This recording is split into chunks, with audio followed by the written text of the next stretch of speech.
Good morning, Sir Patrick. Good morning, Miss Kate. Kumusta po ang weekend? Maulang Lunes po sa ating lahat. So it's a bad weather today. Oo nga. Kumusta kayo dyan sa Maynila? Maulan po ba? Maulan din, yes. Maulan din. Oh, actually kahapon pa po yan, no? Mm-mm. Okay, so we can see a lot of people joining right now. So you can share po the link. So mas marami pa tayong matulungan, no, if in case some practitioners are having this kind of professional workload, no, katulad po sa atin sa mga brokers, sa mga sales agent. Yan, so nakikita kayo mga former student ko from BBSI, si April Estoye, kumusta ka dyan? And of course, yung ating mga suke, no? Si Ma'am Eleanor Pesino from Bulacan. Okay, so please free to share also our link. Sir Patrick? Yes po. Yeah. Okay. Everyone, good morning po. May I now introduce Miss Kate Dalaga Garcia for our second wave nung ating last Power Monday. Ilang So, wave kaya ito, no? siguro maharami-rami itong Parang series to. feeling ko this will be a playbook for Yes, us. yes. Oo. Parang parang a succession planning playbook, no? So Yes, dito niyo lang po yan na ma-receive sa ating Keller Williams, and I hope you can join us soon, no? Para po we can thrive together. yes, yes. Okay. Mag-ready din po tayo ng mga questions natin so we can have some discussions after the presentation of Miss Kate. Okay. Okay. Can we Thank start, Sir yeah. Patrick? Yes, please. Okay, okay. I'm very excited po to share again yung part 2 ng ating session. If in case you miss yung part 1, just let me know kasi we have recorded it dun sa aming page, no, sa Yeah. Keller Williams page. So, kasi magkakadugtong po yan. Okay, so again, Okay. now what's the discussion for today? Actually, I've shared this many times, no, during yung ENRIA, I believe last year, and also with Philres Angeles. And part din siya ng mga CPDs natin, no, for mga renewals of brokers, salesperson, and also mga appraisers. So yan, so Power Monday to all of you. So ang tawag ko dito is SSS. Type niyo po SSS. So kung medyo hirap yung dila mo, sabi yung sa Itbulaga, FFF daw kasi medyo F- medyo dikit ang dila, no? So type niyo po FFS, yan. So these are the secrets, surprises in settlement. So, 'di ba, marami tayong, like ako personally, madami akong natutunan talaga, no, dito sa judicial settlement, extrajudicial settlement during amnesty, no? So kaya sinishare din natin siya into public, okay? So yan, so the real drama behind EJS. Kasi you remember last time 'di ba, na-share natin, sir, yung mga pathways, no?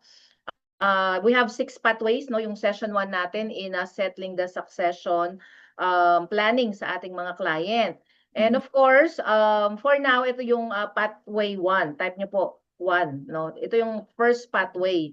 So dahil magiging parang more or less playbook, so siguro the next time i-discuss naman natin yung mga ibang pathway, no?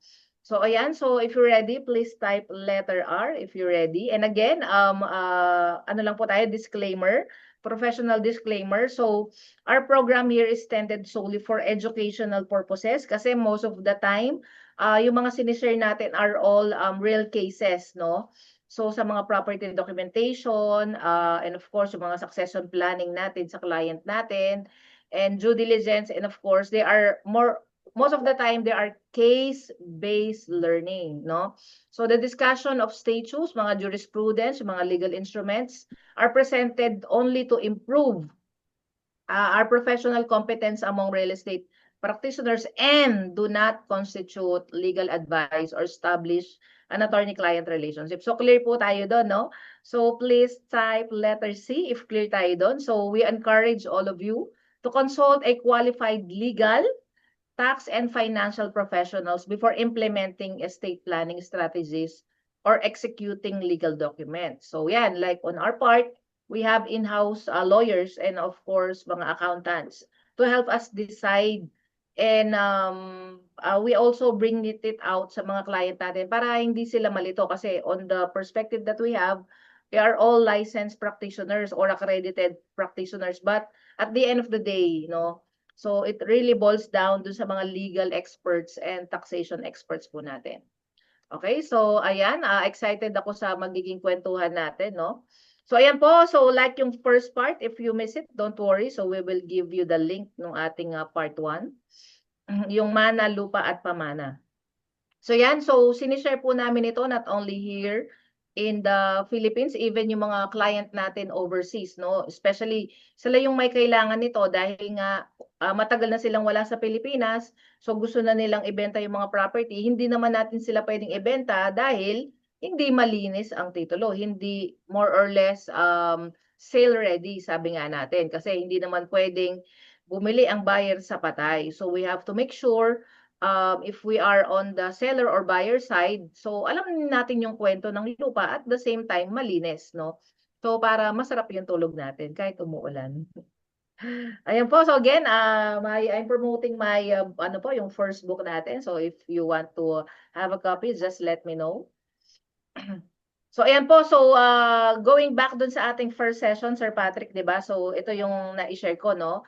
So the first pathway in succession planning is the EJS. So sinasabi niyan, this is the fast and cost effective, kasi yung mga ibang pathway like wills at saka yung mga legitimes, naririnig niyo yung trust, yung holding corporation, medyo magastos 'yun. Type nyo po, magastos. Okay. So nasa pathway number 1 tayo. Dito kasi ang talagang pinakamura.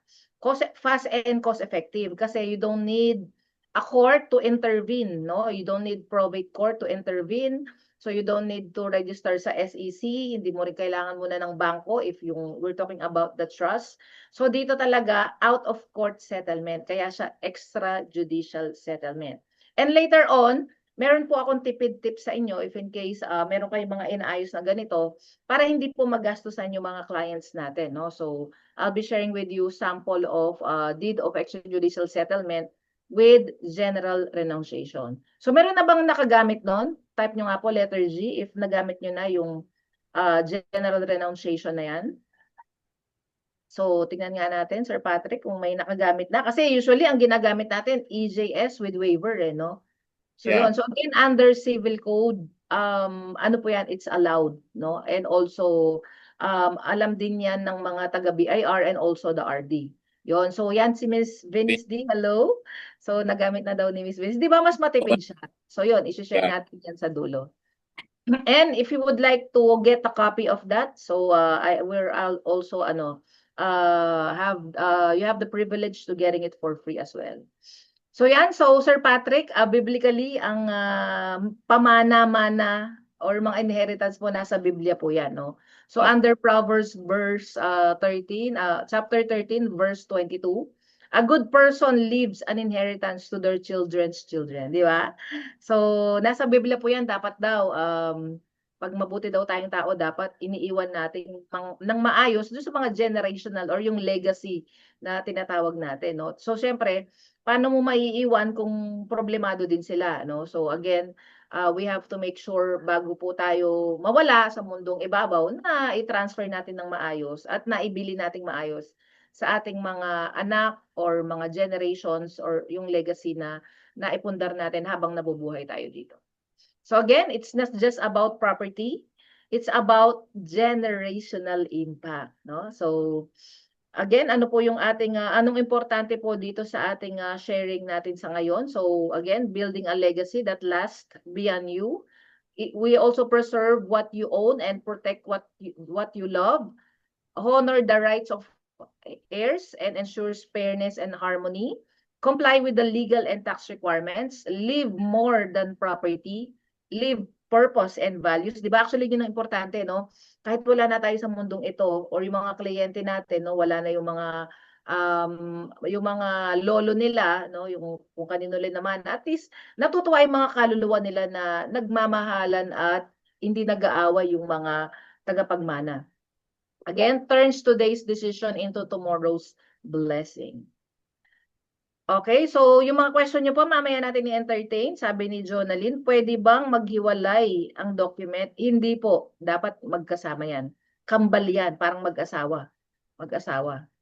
Okay, so ayan po. So the interesting about our topic for today, again, sabi nga ni Sir Andy, medyo morbid minsan pag-usapan ito. But again, we have to make sure na natutulungan po natin yung client natin the right pathway on their succession planning. So again, pasalamat po tayo sa KW. Type nyo nga po sa chat natin, KW, no, for initiating this good work, no, in sharing itong mga learnings natin sa buhay. And of course, our task is to share yung mga experience po natin sa mga gantong succession planning, specifically the EJS. So we have 30 minutes sharing and 30 minutes po na Q&A. Again, at the end of the day, this will help you to elevate yung ating profession, and at the same time, matulungan natin yung mga client natin, no, to decide kung ano yung mga pathway na pipiliin. Specifically, itong cost and effective way of doing the succession planning, which is yung EJS. So we have only 3 agenda, no, Sir Patrick. So again, number 1, I'll be discussing the basic requirements ng EJS. Which is kanina, di ba, nakita natin isang basic requirements doon is the heirs should all sign. And number 2, ano yung mga challenging issues na naranasan natin during the practice. And we have more or less 3 to 4, no, actual sample cases. And last one, unlocking the secret. Ayan, ano bang sekreto, Kate, ng ng settlement na yan, no? So yan yung pinakahuli natin. Okay, so pakitay po ang number 3 if you're ready. So yan, so usually po pagdating po sa mga basic requirements, we have to make sure they're all complete, no? Minsan kasi yung mga client nga natin, maraming kulang, no? And then not only incomplete, they are not consistent. Ibig sabihin, yung title number, iba yung numero niya sa dulo. Kunwari, dapat 1, 2, 3, 4, 5. So, nangyari 1, 2, 3, 4, 6. No, yung 5 na palitan ng 6. So, importante yung completeness and consistency of the documents. So, yon. So, ano pa ba? Yung mga heirs daw, walang TIN number, walang valid ID. Tapos, paano naman yung mga illegitimate child? Dapat i-manage nyo din dyan. Yan, no? So, we have to make sure may mga proof of filiation tayo. And paano, Miss Kate, yung mga old titles po, Spanish title pa to, no? So, pag po ganun, hindi na yan tinatanggap ng RD, kailangan nyo nang papalitan ng bago. So, yan, ano yung solution po dyan? If missing or incomplete yung mga, or inconsistent yung mga documents natin, again, if we're talking about dun sa mga death certificate, mga civil registration, diba, work with the PSA, with the civil registrar, with the BIR, and with the RD. And of course, consider filing for late registration. Katulad ngayon, wala na tayong amnesty. So more or less, kapag namatay yan during 1990s, may mga penalties na yan. Kasi nagpa-compute ako ng ang client nagpa-compute dito po sa Pampanga. It's a fish pond.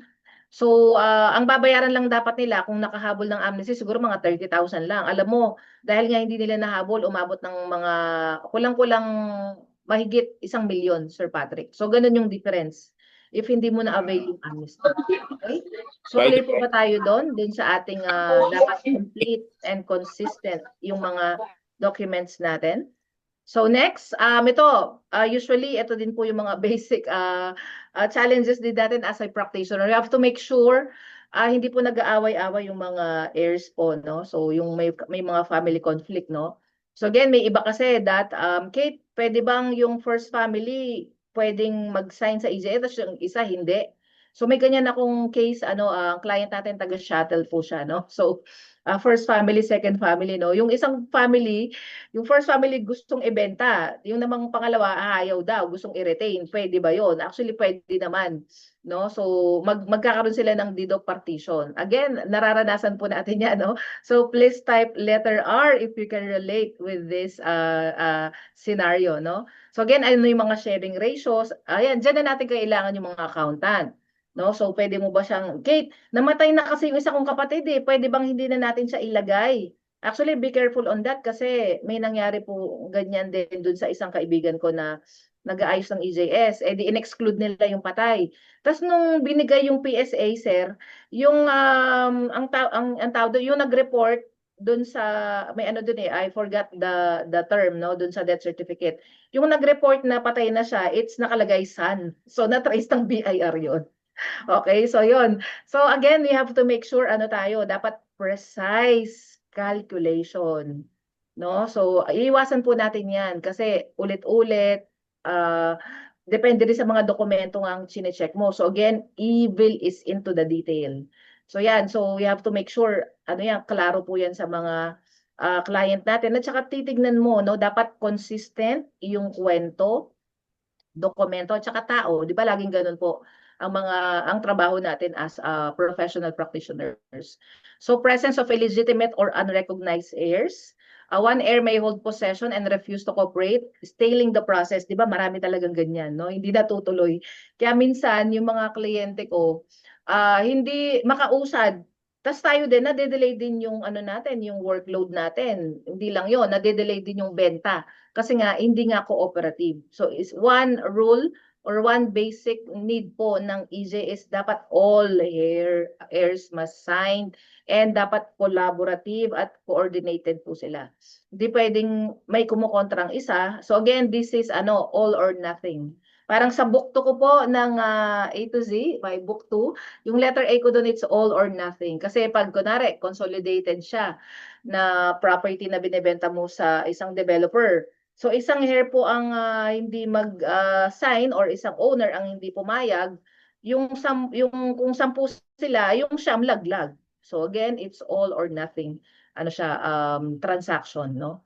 So ano po yung solution na sinasabi natin diyan? Again, mediation with the notary or barangay, 'di ba? Kaya lang nakakahiya. Kaya nga 'di ba, Secrets and Surprises ang title natin kasi marami talagang minsan hindi natin kailangan malaman yung kwento pero nalalaman natin kasi nga hindi nga sila nagkakasundo, 'di ba? But of course, sarilinin na lang natin yun at ipagdasal na lang natin sila gabi-gabi na sana maayos yung mga issues nila within the family para 'di ba, exit strategy is ma-monetize at yung legacy iniwan ng kanilang mga lolo o mga ninuno mapakinabangan. Kasi hangga't hindi sila nagkakasundo, hindi po uusad ang bentahan, okay? So clear tayo do'n?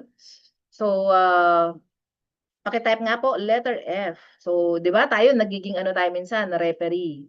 So, if you remember dun sa mga Roland sharings po natin, yung family dynamics naka-encircle dun sa legal, technical, and financial. Kasi kasama po talaga yon, no? Yung family conflicts and of course coordination.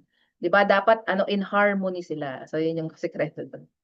Okay, ano po yung mga basic requirements? So, unclear property ownership. Yan, maraming ganyan, sir, na meron kaming isang transaction with SMDC before. Hindi alam ng matanda, no, single blessed siya, no, walang asawa, walang anak, na ang dami pa pala nilang mga property na hindi nila alam. Kasi hindi nga naipamana ng maayos, hindi nga naibili ng maayos ng kanilang mga magulang. Okay, so these properties may be unregistered, it's either untitled or overlapping. So, ayan din po.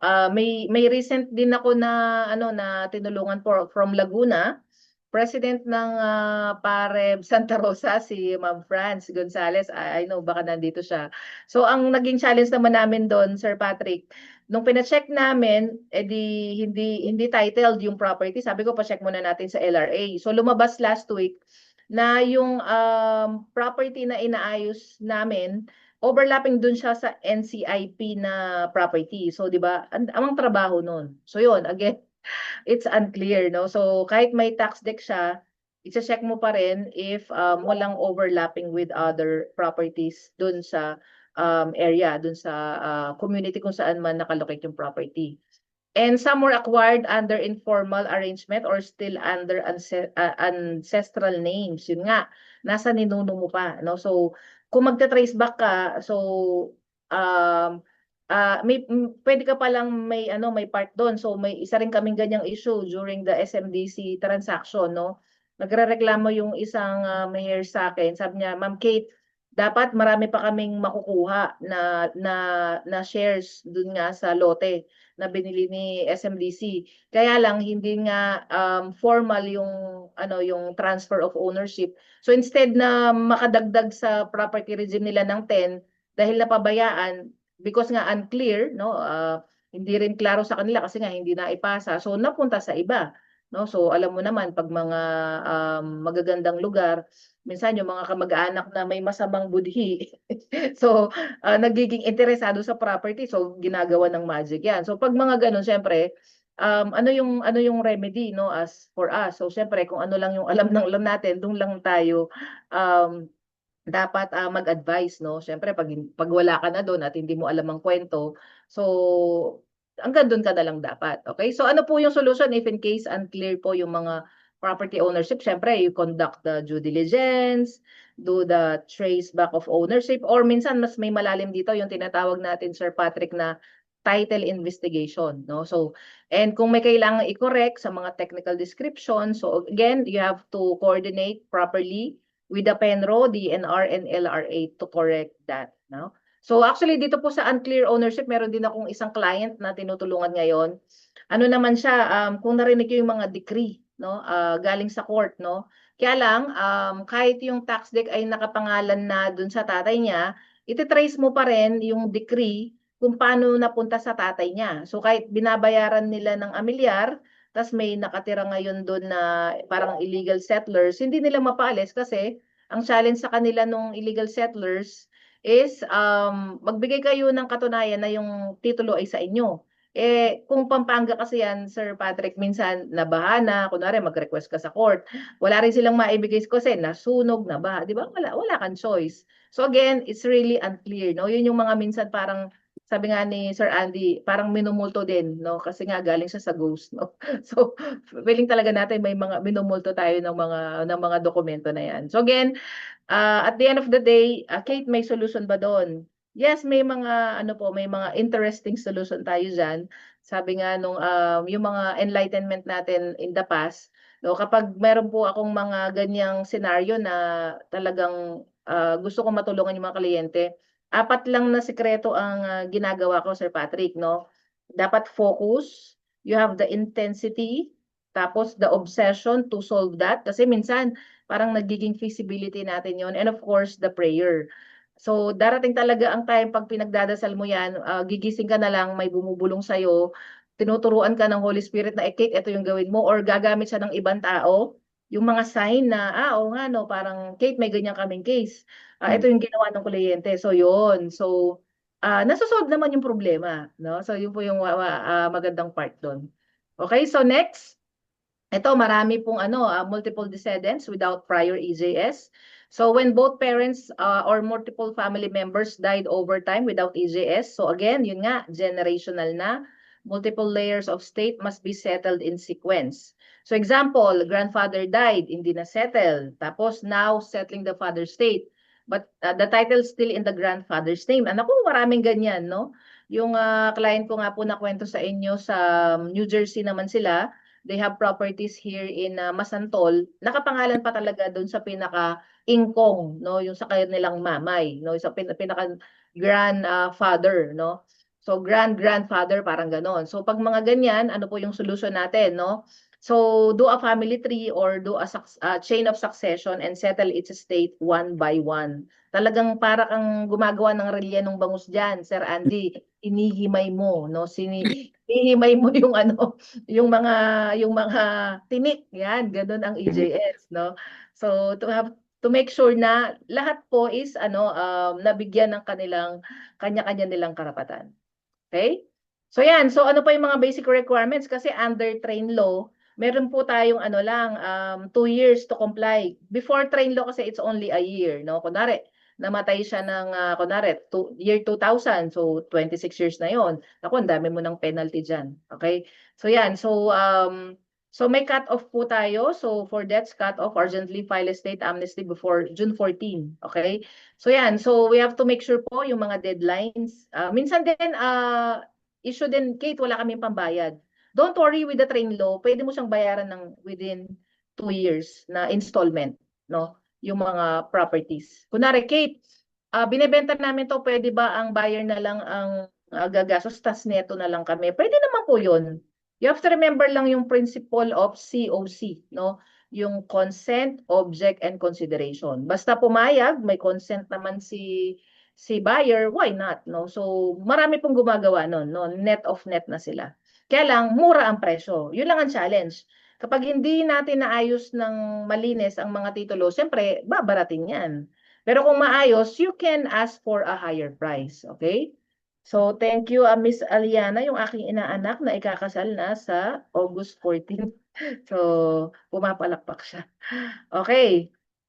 Ayan nga, yung na-mention natin kanina, ang mahal Kate ng ano ng EJS. At kung hindi po kayo nakahabol sa amnesty, talagang mataas talagang babayaran nyo. Pagdasal nyo na ma-approve po yung parang alam ko may mga kongresista po tayo sa Congress na parang re-request ulit na magkaroon ulit ng amnesty. So antayin natin 'yan. If darating po 'yan, samantalahin natin, inform natin ng mga client natin that they can take advantage of the amnesty. Okay, so yan. So solution, advanced sale of the stake. Actually, dun sa ating mga pathway, ang pwede mong maging solution doon, it's either yung ilagay mo siya sa trust, no? Kasi wala ka ng quorum, wala ka ng probate, kaya lang medyo magastos nga. Again, ang sekreto po dito, if hindi natin sila di ma-afford ng mga client, so, pwede pong installment or pwedeng ang buyer na ang sasagot ng mga expenses kung pumapayag, kung lahat, nung pareho naman may consent. Okay, so loan options using hair share as collateral. Again, pagdating po sa mga, kunwari, isasangla mo yung ano, no? Like ako, part ako ng kooperatiba dito po sa Pampanga.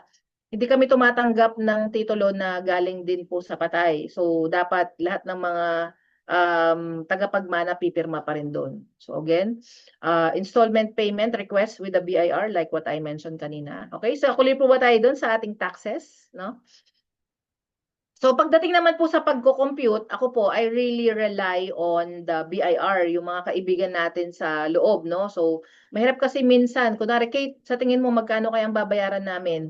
Medyo particular talaga ako sa ano sa amount. So ayokong sumobra, ayoko rin kumulang. Para po para safe din tayo, ang pinakamaganda diyan is to consult or go to BIR para po ma-compute nila yung mga dapat bayaran ng client. So ano po ang requirements doon? Dapat meron ka doon deed of instrument. It's either EJS with waiver or EJS with general renunciation, or ano pa, yung mga death certificate na PSA, dapat original yan, yung copy of certified true copy of title, tax declaration at the time of death. You have to remember, kunwari namatay siya ng 1995, dapat yung tax declaration na isasubmit mo sa BIR is yung malapit dun sa kamatayan niya, hindi yung current. Kasi ang date of transaction ng basis po ng mga EJS is yung time of death. And even po yung ano, wag kayong malito, yung place of death, no? So, like yung issue ko po with, meron akong isa sa Baguio City na inaayos sa Luknab. So the property is in Baguio, but yung place of death or yung last place of residence ng deceased, Pampanga. So binayaran ko siya sa Pampanga pag BIR, okay? So pag naman sa RD, siyempre Baguio ka na at saka yung mga transfer taxes, Baguio City na. So doon lang po siya particular doon sa place of death or yung place of last residence. Kaya minsan yung mga BIR humihingi pa po yan ng ano like when I experienced po sa Malate, barangay certification, no, na katunayan na doon nga namatay at doon yung huling residence nung deceased. Okay? So clear po tayo doon sa mga basic requirements. So last, technical issues, no? Yun nga, sometimes the BIR may question the valuations, the zonal, or yun nga, inconsistency, no, nung mga forms natin at saka ng mga documents. So the Register of Deeds may refuse to transfer due to unclear EJS or annotation requirements. Ito actually na-share ko din to last time, no, Sir Patrick, na meron kaming isang inaayos. Actually, siguro tatlong client. Isa lang ang problema nila. Merong mortgage sa likod ng title na hindi na-cancel. Kasi under obligation and contracts, under civil code, kapag nasa iyo na yung titulo, proof na yun nabayad ka na. Kaya lang hindi mo naman pwedeng i-justify yun sa RD kasi they're only ministerial, di ba? More on they're after the documentation. So dahil nagsara na yung bangko, sinangla lang ng 500 pesos, so kailangan mo mag-produce talaga ng cancellation of mortgage. Okay, so PDIC, papasok dyan si PDIC. So pag file mo naman kay PDIC, ang tagal din yan. Siguro mga 6 months to 1 year. Tapos pag sabi sa'yo ni PDIC, Kate, wala kaming nakitang record. Kasi nga nating kopong-kopong pa yung mortgage, no. So again, doon na lalabas yung ating talent, skills, no, pagiging magician, no, whatever term you coin it. As long as meron tayong legal lawyer, no, alam nila yan. And of course, ako ang ginagawa ko, kino-coordinate ko talaga yan sa RD, no. So ito na po yung mga ginawa namin, wala talaga. Ano po yung remedyo? Kasi baligtarin natin na sitwasyon. Kayo din po ang may-ari ng lote. Okay, so ano ang solusyon nyo doon? Parang hindi naman yata makatarungan na sinangla ng 500 tas ang gagastusin is 100,000 kasi sinasabi din po ng RD na pumunta daw sa court, no? So again, magkano yung gastos mo sa court? Acceptance pa lang ng lawyer. Mura na po yung 100,000 versus 500 pesos. Again, there are a lot of ways to do it. Okay? So yan, itanong niyo sa akin mamaya after nito. So yan, so ano po yung solution sa mga ganyan? Prepare clean documents, consult nga with the BIR, the RD, and of course, hire a knowledgeable processor like me and like us if needed. Ayan. So may solution dyan kasi binababa naman yan ng Espiritu Santo, no? Para po mabigyan ng solution lahat ng mga problema natin. Ayan po, ito nakwento ko na to, no, Sir Patrick, na kailangan din po sa mga inaayos nating EJS, hindi po sila, kumbaga, clear na yung cancellation, no? So yon. So again, bayad ka nga ng amnesty, nabitin ka naman sa RD kasi nga, sabi ni RD Kate, hindi namin to pwedeng i-carry over, no? So actually, minsan nalilito talaga ako rin, no, Sir Patrick. May mga ibang RD kasi na pumapayag na i-carry over, mag-affidavit ka lang. May ibang RD naman na hindi. Kaya lang, what if pumayag ang RD na i-carry over yung mortgage? Hindi mo rin siya pwedeng isangla kasi may annotation pa rin yun. Get mo? Di ba? Make sense, no? Hindi mo pa rin siya pwedeng ibenta kasi nga, hindi yun matatanggal eh. Maka-carry over pa rin yun dun sa bagong titulo. Yun. So, challenge mo ulit yon as, kunwari, seller side kung ibebenta mo yung property. Ayun. So, ayun po yung mga mortgage issue. Ayan, bonus tip. Kailangan din po, what if, Ma'am Kate, minor po yung isa sa tagapagmana. So, again, if minor child, kailangan mo dyan ng self-adjudication, tapos it should be represented by guardian, no? Like yung case ko nga pong na-mention last time, when I was widowed 19 years ago, I have 2 kids. So, na minor, isang 6 months and 1-year-old. So, ako, ang ginawa ko doon, EJS with deed of donation. Okay, so kaya yung output ng mga titulo po ng mga lote namin sa Puerto Galera nakapangalan na sa mga anak namin. So kasi nga nag-self-adjudicate ako tapos dinonate ko na rin kasi alam ko rin naman dati ding ang panahon sa kanila rin naman yon nakatipid ako. So yon. So if in case po yan yung mga issues natin, ayan you can do the self-adjudication documents. Okay, so clear tayo sa ating agenda number 1, no? Ang dami na nun, no? So type niyo po ang number 1. So time check, it's 9:35. So yan, so in summary, so if in case po, no, missing documents, ito yan yung mga solution. I-screenshot nyo na lang yan. There's conflict, mediation, untitled or disputed. Ayan yung solution natin. Apply for titling. Kung marami daw pong tagapagmana, do a family tree or chain of heirs settlement. And if in case you miss the deadline, so magdasal tayo na may amnesty ulit or installment, no? Under the new train law. And of course, no funds, yun nga, you have to coordinate with the BIR para po makuha natin yung installment nila. Okay, so clear tayo dyan, no? Yan po yung summary. So, okay, so number 2, no? So, na-discuss ko na po yung basic requirements for EJS. So, ano naman ulit, ito na tayo, yung mga naranasan po natin, no, na surprises, no, in settlements, no?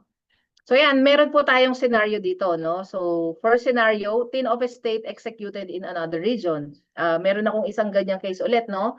Ang liit lang nung lote, like 2,000 square meters. Tapos ang usapan ng mga heirs, usually kasi ang tinatanong ko lagi, Sir Patrick, sa mga heirs, ano ang exit strategy nyo? Kung ang exit strategy nila is to sold or sell the property, mag-nominate ka na lang ng isa. Kaya lang yung iba kasi ayaw nila eh. So, gusto namin, kami pa rin mga pamangkin ang magmamana. Parang ganon. So kapag kunwari 5 ang naka-nominate na na heirs po doon sa EJS. Minsan may isa na TIN number sa Laguna pa. So yun yung challenge, minsan hindi pinapayagan ng RDO ng like dito sa Pampanga na isettle mo yung estate ng isang heirs dito, gusto niya sa Laguna pa rin. O actually yung case ko nga Iloilo pa eh. Alam mo, ang layo, 'di ba? So magkano lang ang hahabulin mo na amnesty, 5,000, mahal pa yung yung airfare at saka accommodation, 'di ba? So, 'yun yung issues minsan natin. No, paano pag ganyan?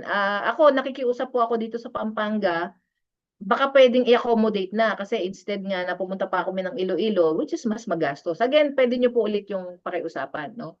So, you have to make sure yung mga TIN numbers po ng mga client natin are registered kung saan yung property. Kasi kung multiple yan, may isa sa Baguio, may isa sa Iloilo, naku, matrabaho po yan. No? So again, it will again um, add on cost dun sa ating mga client at sa atin din, syempre medyo pagod din tayo dyan. No? So ang sekreto din dyan, if in case may mga partner kayo, like ako, may mga partner po ako na broker in Baguio and in other key cities like Jensan. So pwede ko sigurong isama sila sa SPA para sila yung tutulong para mas medyo matipid na si client. Okay? So yon. So usually yan po yung mga scenarios na very surprising, no, na hindi tayo aware or minsan nabibigla nga tayo, nasusurprise tayo. Ay, ganun pala 'yon. 'Di ba? So ako ito yung mga learnings ko no in the past. So ano yung yun nga yung mga na-encounter nating problem. So when submitting the amnesty and the EJS documents to RDO kunwari 38, BIR examiner flagged the state TIN as belonging to another jurisdiction. So yun. So may mga ganyan or doon siya namatay. Kaya nga 'di ba ang kunwari ang namatay doon sa titulo is 5. So isa namatay siya sa Iloilo. So doon mo i-settle yung kanyang estate as well. So yun, so ayan yung mga ano yung solutions.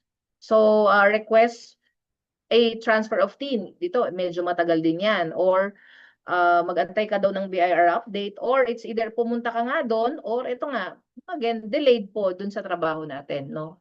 Resubmit the correct RDO, bring a copy of the approved 1905 form with the receiving stamp as proof of transfer during resubmission of RDO. Kasi ang case naman kasi nito minsan yung mga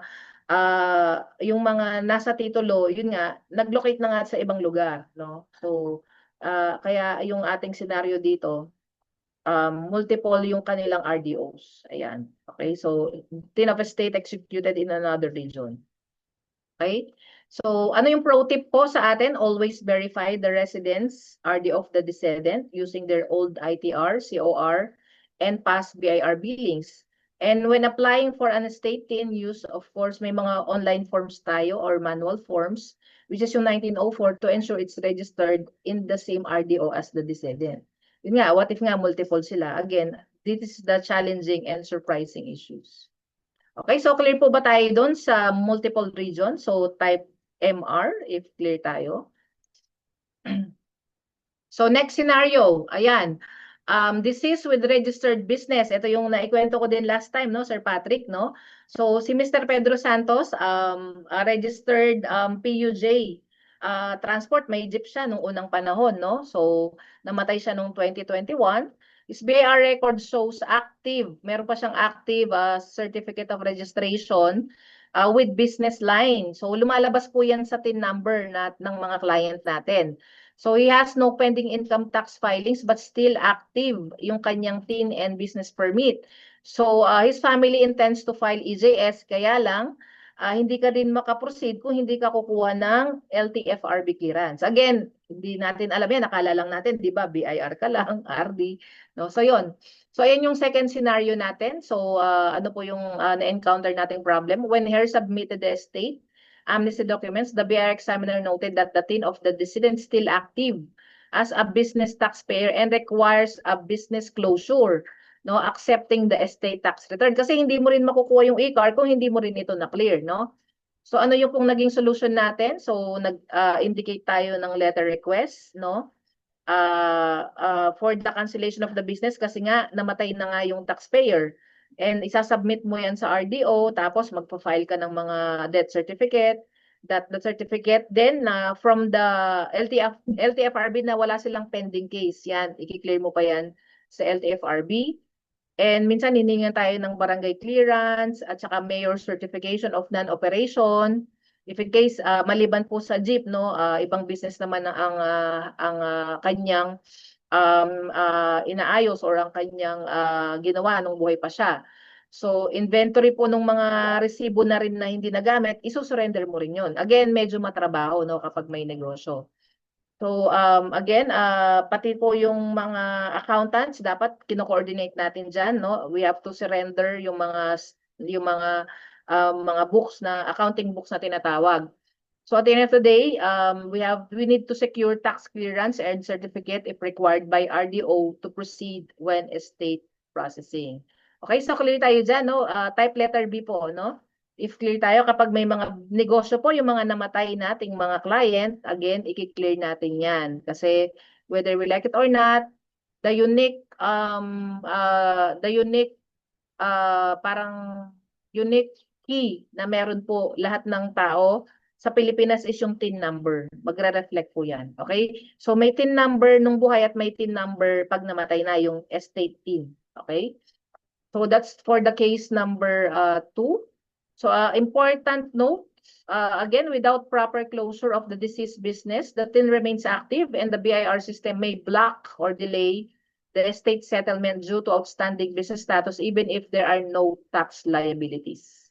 Again, it's another workload. Kaya nga ang ginagawa ko, pag may mga ganyan akong inaayos, Sir Patrick, na EJS, tas may mga ganyang surprises, meron na agad akong clause doon sa kontrata namin that in case there are parang surprises or settlements na wala doon sa workload, they will add up another like 10,000 to 20,000 depende doon sa weight or trabaho na idadagdag.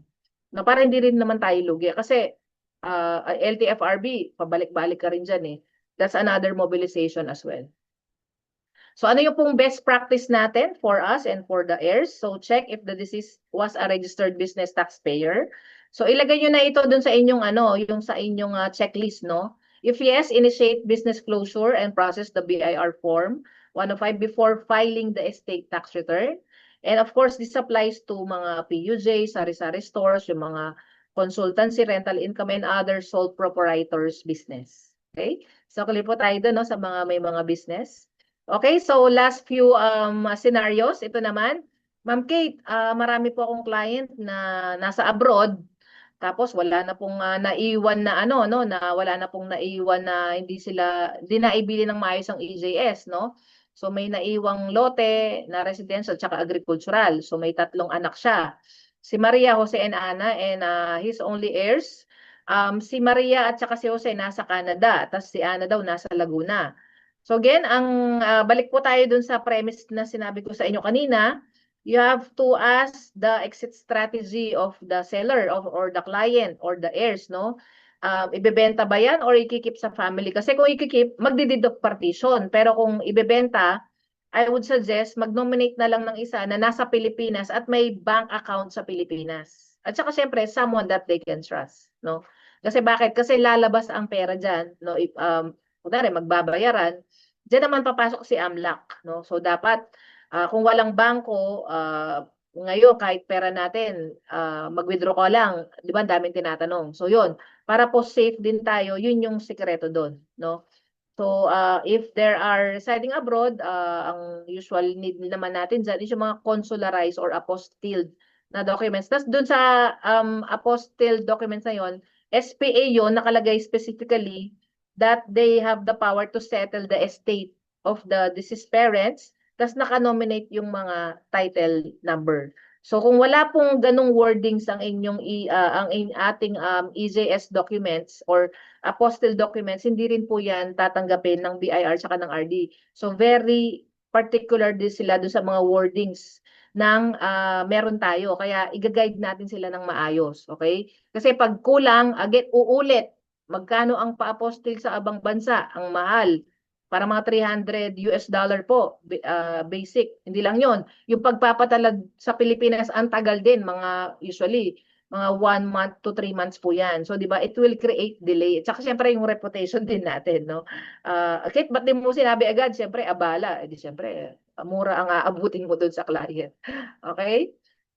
So yun, so key challenge or mga na-encounter natin, remote signing of EJS document. Philippine law requires the EJS to be notarized by all heirs. Since Marianos are abroad, their signatures must be executed overseas and authenticated. The consular or apostille requirements, notarized SPA, at saka EJS, dalawa yan Notarized SPA and EJS ang kailangan mong isupply. Again, if kailangan niyo po ng mga sample documents, just let me know. Meron na po akong mga nagamit na natin sa ganyan. Ano pa? Apostille, if nasa US or nasa Canada, Australia, meron naman pong tayo dyan, batas sa mga apostille convention or through Philippine consulate. So delay in processing, again, getting consularized or apostille documents may take weeks or even months. Again, some heirs have scheduling or document notarization issues abroad. At saka hindi lang yun minsan ang challenge, Sir Patrick. Siyempre, mga naka-abroad, medyo malalayo minsan yung mga consular office, no? Though lately, when I was in US, meron ng mga pinipick up na nila. May mga notary public na nagbibigay po ng serbisyo na hindi ka naalis ng bahay. Pipick upin lang nila yung dokumento, tapos doon ka magsasign. Tapos, saka na linayahatid yung dokumento. No? So, again, depende ulit po yan sa state. Kasi minsan, hindi lang malayo. Minsan, sobrang busy ng mga tao talaga doon. Hindi talaga sila pwedeng mag-day off ng isang araw or mag-day off man, schedule pa, mahihirapan. No? Something like that. So, ayan yung mga key challenges natin. So, okay, ano po yung solutions? Again, yung SPA at saka yung EJS, no? Dalawa po, no? So, heirs abroad execute a consularized SPA authorizing a local representative dito sa Pilipinas para siya yung mag-sign ng EJS, no? So, to sign an EJS on their behalf and represent them at the BIR and Registry of Deeds. Tas ako po, like meron kaming client sa California, dinagdag ko na dun sa SPA niya na may power siyang mag-hire ng brokers or third party para ayusin yung yung mga papel. Kasi pag wala yun, hindi ka rin papayagan ni assessor kapag kukuha ka ng mga dokumento. So, yung parang SPA to the SPA yun. Pwede po yan. No? Kasi nga, mag-uutos din yan sa katulad natin. No? Something like that. So, very, very complete na yung power of attorney niya. Okay? So yung pag-sign naman ng EJS abroad, pwede rin naman po kung lahat sila nandun. No? So the heirs sign an actual EJS on their liquidation abroad, notarize it, and then have it apostille or consularized. And the complete EJS is submitted with both local and foreign sign pages for annotation. So yan yung ginawa ko dun sa isang client ko in California. Okay, so ano pa po yung atin dito? Patapos na tayo. Ano yung mga required documents if in case naka-abroad po? Yung mga valid IDs nila, and of course, yung proof of relationship, tapos SPA, if using representative, and yung mga apostilled docs natin. Okay? So, yan ang mga requirements. And action. So, determine if they can sign EJS abroad, prepare or consularize documents, appoint a reliable representative locally, and coordinate the TIN application and document submission to BIR, and proceed with the estate tax filing and title transfer.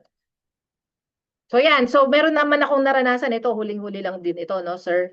Ano siya, matandang dalaga, hindi nga nakapangasawa, walang anak. So nakalagay siya sa titulo.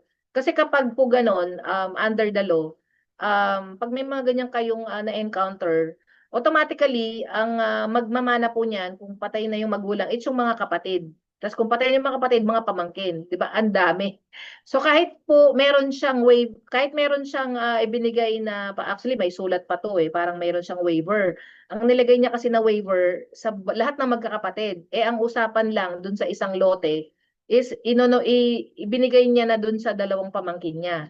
Kaya lang hindi nga na dokumentang maayos, kaya again, problema ulit, no? So kailangan mo ulit mag-family tree, no? Balik ka dun sa ating scenario kanina, yung mga multiple descendants. Kasi nga wala siyang anak at wala siyang mga asawa, no?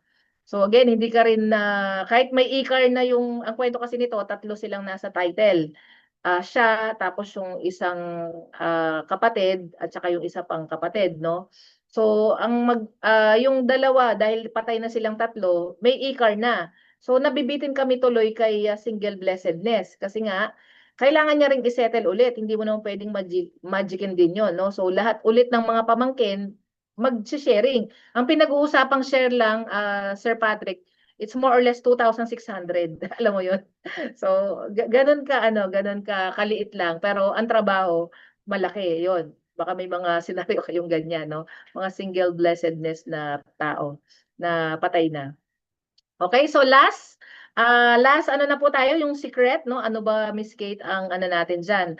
Ano yung how to unlock these secrets in settlements? So letter S, again, na-mention na natin yan last time, we need the signature of all heirs. Number two, yung estate inventory, no? Before you divide, list what you have. Letter C, clear title check, no? Don't divide what's still disputed, no? Ano yung pro tip? Include all the asset, tas dapat consistent yung mga details at saka yung mga documents natin. So, next, letter R, real talk with heirs, no? Yun nga, ako minsan talaga, pinapatawag ko pa dito para akong kapitana, Sir Patrick. Minsan sinesermonan ko kahit mga senior na, no? So, napahaba tayo, 9:53. Sabi ko, wag po tayong mag-away-away kasi yung kaluluwa ng mga yumao nating kapamilya, sa tingin nyo ba, nakangiti yan sa langit? Hindi po, umiiyak yan. Kasi nag-aaway-away kayo. Sabi ko, kapirasong lupa, pinag-aawayan nyo, no? So sabi ko, yun nga, minsan may emosyon, may mga, ano yan eh, medyo, ano yan, mga yan, sensitive, no? So, again ako, ano talaga ako, pag may nag-aaway, isa lang lagi kong sinasabi, kung ano ang sinasabi ng dokumento at kung ano lang ang totoo at tama, doon lang po tayo. Okay? So, yan. So, extrajudicial route, yun nga, the fast, simple, and budget-friendly, but only if all or in agreement. So, letter T, tax compliance and transfer of title. So, BIR first, then RD. Again, dun sa BIR po, make sure kung may negosyo yan, isettle mo muna bago tayo mag-EJS, no? So, then RD, again, no love letter from BIR. Yun nga, yung no love letter is wala siya sa alpha list, no? Walang problema yung TIN number niya nung nabubuhay siya, something like that. So, settle the estate tax within a year from death to avoid penalties. Yun talaga yung safest way to do it unless covered by amnesty programs. Ito na, tipid tips, no? Ito yung pinakahuli natin. So, EJS with general denunciation. Yun nga, if in case yung strategy po ng mga client natin is ibenta na siya, so kung 10 magkakapatid yan, mag-dominate na lang ng isa na may bank account sa Pilipinas para safe tayo sa AMLAC at saka someone that they can trust. Kasi maaring nag-dominate nga, medyo sugarol pala, di yung proceeds, pinangsabong lang, di ba? Nagkasino, ubos, di ba? Nga ang pamilya. Okay. So, ayan. So, I think that's it. So, last few slides na lang po, no? Dun sa ating 360 framework from your Roland Queen. Ayan po, inano lang natin dyan. Sinummarize lang natin the signatures, the estate inventory, the clearance, the real talk, the EJS route, and of course, yung mga tax and tipid tips natin. So another secret pa, no, other than dun sa na-mention natin, again, start with complete documents, evaluate the heirs, yun nga, kilalanin mo yung pagkatao, may mataray ba dyan, may kontrabida ba dyan, may bida-bida ba dyan, yan, dapat, ano yun, psychology of ano yun, ng trabaho natin. Clarify ownership, resolve and register tax issues, execute the correct process, and again, if clear na yan, transfer the title and then we can sell it, no? So para magkaroon na tayo ng ng mga benta. So again, another signature closing natin. An extrajudicial settlement is not merely the execution of document. It is the careful process of honoring the rights of heirs, preserving family harmony, complying with legal tax requirement, and ensuring that every property is successfully transferred from one generation to the next. Okay, so again po, marami akong mga online na platform, mga Zoom. Meron ako sa August 15 if you're interested. And yung ating paralegal on September 19, happening on Pampanga. That's the part 2. No? Marami pa tayong naka-line up na talks. And of course, my book. No? So again, dream big, set goals, and take action. I'm your Roland Queen, a proud member of KW. And dakal pong salamat sa inyong lahat. All right. Thank you, Miss Kate. Napakadami naming ano. May mga tinake notes nga ako eh. Medyo marami tayong na-tackle ngayong morning na to. Oh, mahaba-haba. Pang CPD na to, no? Yes, yes. Actually, may mga nagre-request po ng certificate. So, since I'm a lecturer, so paalam na rin natin kay Miss Ming that if in case po may mag-request, you can use this for your CPD under self-directed learning. No? Just approach us or si Sir Patrick or Hannah if you want to get one. Kasi very comprehensive po yung na-share natin today. Ma'am, let me read some questions from the chat group. Merong question dito si Van Florendo.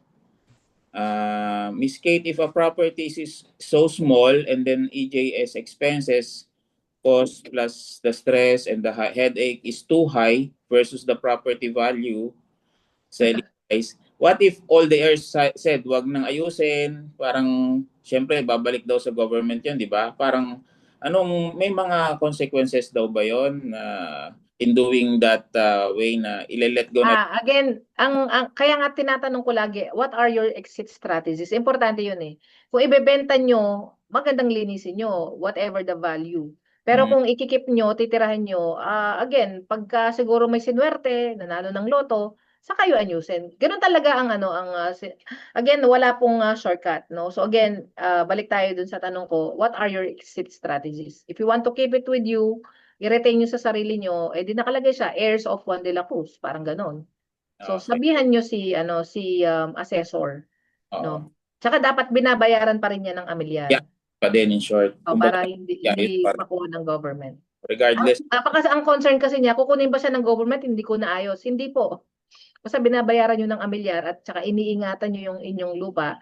Kasi yan it's at the end of the day, it's not only a possession, it's also ang tawag dito, yung talk ni Sir Leo about illegal settlers, not only hindi lang natin pinag-usapan yung title that we have, it's also how we take care of the property physically. Maaring titulado nga sa'yo, tapos pinabayaan mo naman, hindi mo iniingatan, no? It's also useless. So again, it has two things, no? Titled siya, at the same time, you take care of it, no? Physically. Pinakuran mo, may bahay ka doon, something like that. Okay, thank you, Miss Kate. Ako po, mayroon akong certain question. Di ba may sinabi kayo na kailangan yung mga heirs is dapat all or nothing ang signature, di ba? What if may mga patay na doon sa heirs? Minsan may nadinig ako, patay na yung kapatid ko, hindi na siya kasama sa listahan. So, ganun ang nangyayari minsan, di ba? Hindi po. Kung may anak yun, may karapatan po yung mga anak niya. Nangyari yan sa amin during Santras Mega World bought a property in Baguio. Actually, Ginavie namin yun. So, again, exit strategy, siyempre, developer ang kausap mo eh. So, include niya dapat yung mga yung mga anak nung namatay kasi they are all successor in interest. Okay. Kunwari, ang pinag-usapang benta is 10 milyon, no? Tapos 5 magkakapatid, no? Editing to 2 milyon yan. Namatay na yung isa eh. May anak. So kung 2 milyon may 2 anak, yung anak niya actually yung buhay pa yung asawa kunwari. Yung 1 milyon sa asawa, yung kalahating milyon sa 2 anak, kalahating milyon sila. So ganoon, may karapatan pa rin po. Basta may anak. Okay. What if walang anak? Diyan pumapasok yung equally divided na siya. What if yung magkakapatid nag-decide na sila na lang na mga buhay ang i-count? kaya lang, you have to remember, kapag kasi dumaan ng EJS yan, meron tayong tinatawag na Section 4. Mm. So, parang yun ang protection ng mga nawalan ng karapatan. Kasi marami talagang ganyang kwento eh, di ba? Yung parang tinanggal na yung patay, tas may mga anak. Pwedeng maghabol yung ano, if in case may 2 years na ano na nilalagay na annotation dun sa titulo. So, they have the right to challenge yung ano yung titulo kasi magtataka ka, ba't hindi kami nilagay na, ba't wala kaming ano diyan, mana nanay ko naman yung kunwari lang, 'di ba, considering Mm. hindi na nga in-include. You can challenge the court on that. At saka challenge mo matcha-challenge mo yung mga owners dun sa titulo, ba't hindi nila in-include yung patay na may anak, something like that. So yun yun, no, yung section 4 natin. Sige po. Another question is, if the deceased is a professional like real estate broker, doctor, etc., need din ng BIR clearance, right? Yes po. Basta naka-register sila at meron silang DTI. Okay. Mm. Tapos, Miss Kate, from Ban again, igagawa ng EJS, ililista, ano ang pro tip? Ilista na ba lahat ng property nung namatay or yung subject property lang na binebenta? Di po lahat na. Kasi isang abala, isang gastos. Hindi ko ina-advise na kung anong ibebenta lang. Mhm. Kasi like ako po, no, ang singil ko sa mga kliyente ko talaga per title, it's 50,000 plus mobilization. Mhm. So kung hindi mo in-include yung iba, next year na, edi sisingilin ulit kita ng 50. So, kasi pwede ako mag-discount kung madami. Like, merong isa kami, no, yung mga client from New Jersey. Dahil 5 yung pinaano, instead na 50, binigay ko na lang ng mga 35. So, mas matipid. So, mas practical talaga na include na. No? Especially if pag may amnesty. Kasi during amnesty, I remember, ano lang, 5,000 lang per deceased yung binayaran namin. Ah, Oo. Tapos kunwari, nakaka-encounter tayo, di ba? Kunwari, Juan de la Cruz married to Pedra Santos. So, pareho ng patay, yung dalawang yung kukunan mo ng ano ng estate. mhm. Oo. Kahit basta lahat ng mga nasa titulo na nandun, kung patay na, aayusin mo rin yung estate mo. Okay. Sige ma'am, last two questions. Ma'am Kate, if ever ayaw na po makipag-coordinate ni owner kasi si buyer proceed na sa transfer of title, ano pong pwede gawin EJS? May 2 anak pa, bata pa po yung mga anak, need pa kasi na sa court at pa-announce sa newspaper. Oo nga, oo. Pag kasi involved po yung minor child, Mm. kaya kaya po hindi siya pwede pang ibenta pag ganyan. Oo, Mm. hindi pa kasi dadaan talaga yan sa korte. May diskarte naman dyan. So, pag-usapan natin separately. So, yun po yung bottom line doon kapag may involved na mga minor child. Tapos kung Okay. ibebenta, oo, may ano yun, may diskarte po doon. Okay, last questions. Last question, kailangan ba talagang bayaran? This is from Mary Ann Santos. Kailangan ba talagang bayaran ang nagsasaka? Walang contract para makakuha ng barangay clearance para makuha finally ng DAR clearance para malipat ang pangalan, ang title from the father to the heirs under EJS. Medyo Baka ang sinasabi niya parang is yung tenant. Oo. Actually, pag ganyan po sa tenant, we have two kinds of tenant, ha. Remember, Sir Patrick. mm, Tenant, yung mga DAR. DAR mm, tenant. Tapos yung isa namang tenant, yung mga illegal settlers. So, kung ang mm, sinasabi niya is yung number one, yung DAR tenant, kailangan mo pa rin talagang kumuha ng clearance from the DAR. okay. If you're selling, if you are transferring or processing EJS. Even yung mga EJS ko po na inaayos, they are agricultural. Mm, Kumuha pa rin kami ng DAR clearance. mm, Tapos kung meron silang naka-nominate kasi, chinecheck kasi ng DAR kung may naka-nominate dyan o registered na tenant, no? So they are protected by law. Okay? mm, So kapag po ganyan, may clearance pa rin tayo. So you have to check with the DAR. So if we're talking about yung mga agricultural properties, siguro ang na-mention niya is yung mga CLOA title yan. mm. Hindi, Miss Ma-encounter Kate, hindi, natin hindi, yan. hindi siya CLOA title eh. Walang CLOA title, hinayaan lang na magsaka dun. Tapos, Ah, oo, At hinayaan Miss lang Mayan, ng mga i-check mo if kamag-anak. may record si Dar. Kasi pag ganyan po, kasama talaga yan sa element of surprises, no? Hindi ka makiklear. Kasi maaring, may ganyan akong issue eh. Parang nagpaalam lang na, Mm. na sakahan. So, pumayag yung Oo. may-ari. Ang tanong mo, meron ba silang black and white? Kasi minsan, Wala, verbal wala lang yan talaga. eh. Wala Oh, wala. talaga. Ang kailangan mo pong gawin is pumunta ka sa BARC. Yung BARC, yung Barangay Agrarian Officer dun sa location. Ipa-clear mo muna. May tinatawag Ang, tayong BARC. alam mo sabi ng barangay captain, mag-usap Oo. kayo ng ano, mag-usap kayo nung nagsasaka. Ang feeling namin, Ah, nagbabayaran namin yung Parang compromise nagsasaka. agreement. Oh, parang ganoon Oo. nga po. So pupunta kayo ngayon sa Lupon. Sa Lupon ng Oo. tagapamayapa sa barangay. Oo. So ang barangay po ang may say tapos i-submit mo 'yun kay DAR para ma-clear ka kay DAR. Maraming ganyan, may Oo. mga na-encounter akong ganyan dito sa Pampanga, no.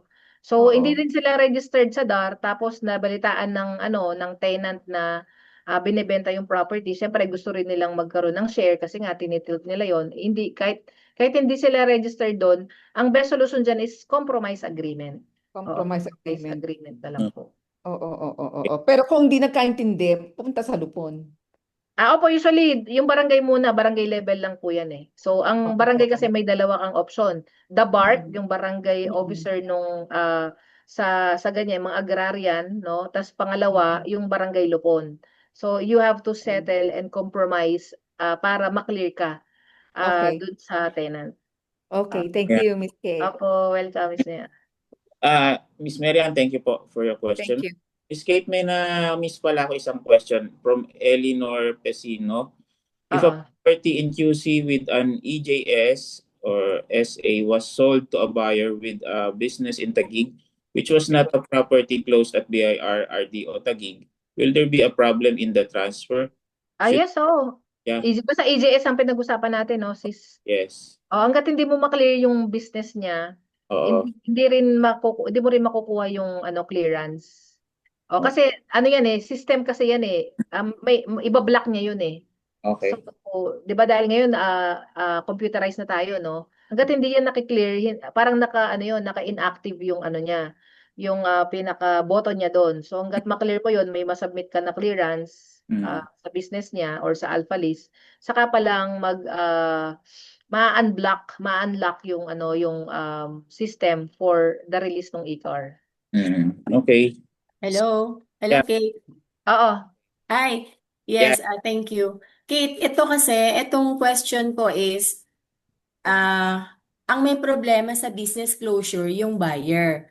So, sa unang step, I believe, kung okay naman lahat ng Dali, requirements, EJS ba yan, sis, ang sinasabi mo? oo, EJS with sale kasi yung gagawin natin eh. So, yung mga namatayan, walang problema sa negosyo. Ang may problema, yung buyer. Oo nga, ganun din yan. Okay. So, Kasi may mga makikita buyer rin naman siya, na no? nasa alpha list, no? May mga, Mhm. di ba?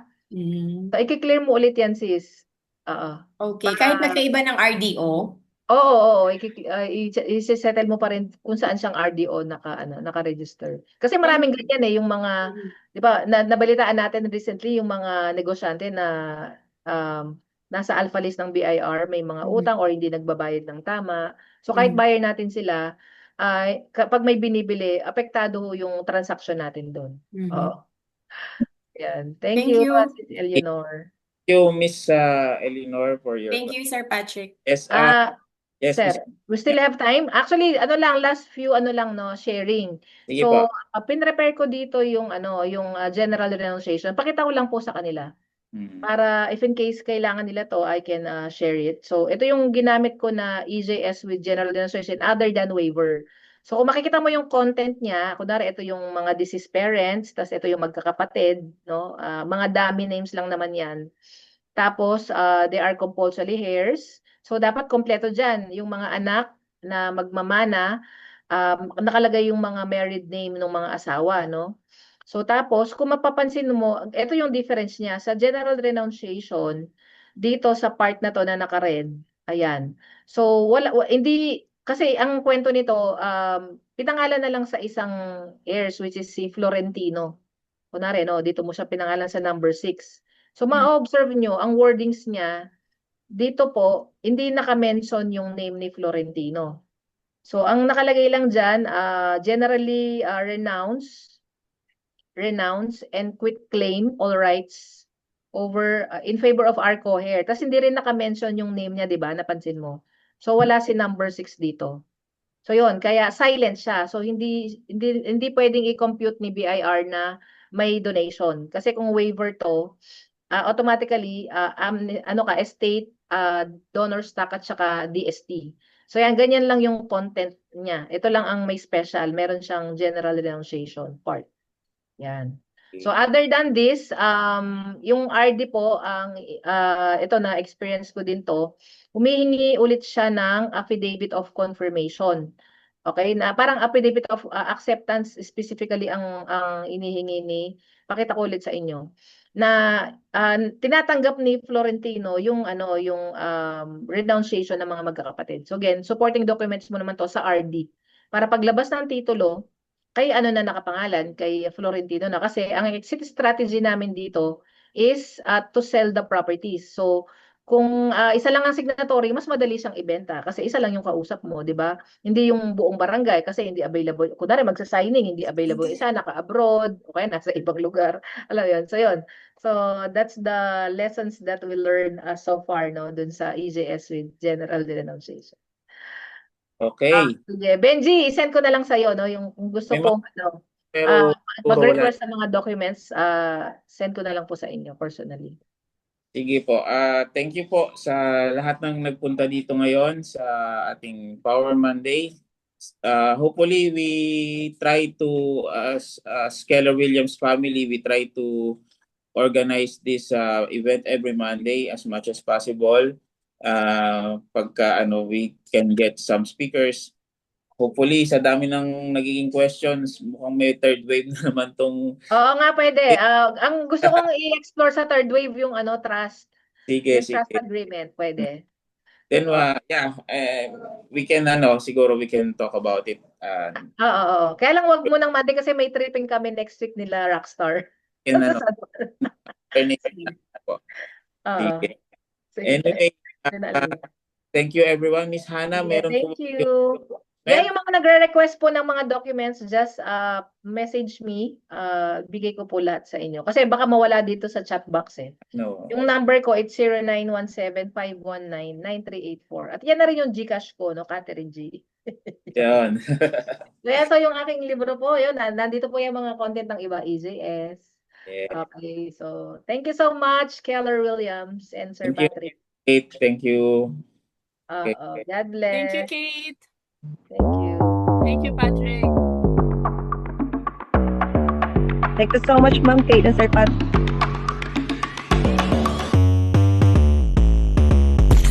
Thank you so much.